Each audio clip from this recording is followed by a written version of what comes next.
भारत ने अमेरिका को एक ऐसा झटका दिया है जिसके बाद अमेरिका यह सोचने पर मजबूर हो गया कि क्या अमेरिका 20-25 साल बाद भी किसी पर प्रतिबंध लगाने की स्थिति में होगा या नहीं, क्योंकि भारत ने अमेरिका के डॉलर वाले तंत्र को एक ऐसा झटका दिया है जिससे अब खुद अमेरिका के ही सामने यह सवाल खड़ा हो गया कि अगर अमेरिका ऐसे ही प्रतिबंध लगाता रहा और बाकी देश अमेरिकी प्रतिबंधों के खिलाफ डॉलर के तंत्र को नाकाम बनाने के लिए ऐसे ही रास्ते निकालते रहे तो आने वाले दिनों में खुद अमेरिका के डॉलर का ही महत्व या दबदबा कम हो जाएगा। जैसा कि रूस ने दुनिया के सभी देशों को, खास करके पश्चिमी देशों को दो टूक जवाब दे दिया कि अगर उन्हें रूस का गैस या पेट्रोलियम चाहिए तो फिर उन्हें रूस की मुद्रा रूबल में पेमेंट देना होगा। अब रूस के फैसले से होगा यह कि जिनके पास रूस की मुद्रा रूबल नहीं है वह पहले वैश्विक बाजारों से रूबल खरीदेंगे और उसके बाद रूबल में ही रूस को पेमेंट देंगे, जिससे कि रूबल की डिमांड बढ़ेगी और गिरते हुए रूबल को रूस बचाने में सक्षम होगा।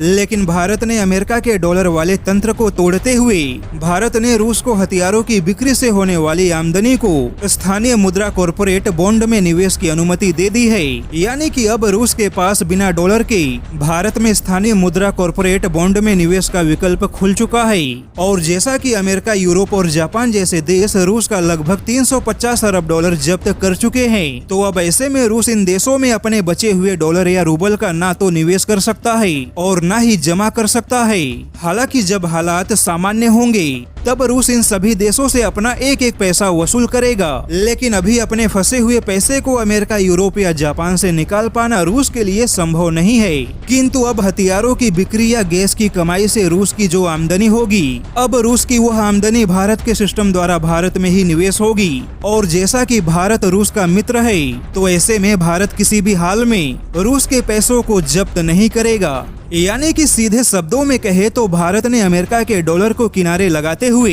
अमेरिका के प्रतिबंधों को छेड़े बिना रूस के साथ अपने हथियारों के व्यापार और बाकी लेन देन का सुरक्षित रास्ता निकाल लिया है। और इससे अमेरिका को नुकसान यह होगा कि व्यापार तो रुकेगा नहीं, लेकिन जिस व्यापार में अमेरिका के डॉलर का इस्तेमाल हो रहा था, अब वहाँ पर अमेरिका के डॉलर की जगह स्थानीय मुद्रा होगी। यानी कि व्यापार तो सामान्य हो जाएगा, लेकिन डॉलर की हिस्सेदारी वैश्विक बाजार में कम होगी, जिसका सीधा मतलब यह होगा कि आने वाले दिनों में अमेरिका के डॉलर को ही सबसे बड़ा नुकसान उठाना होगा, या फिर अमेरिका को अपने डॉलर को हथियार बनाने का रास्ता ही छोड़ना पड़ेगा।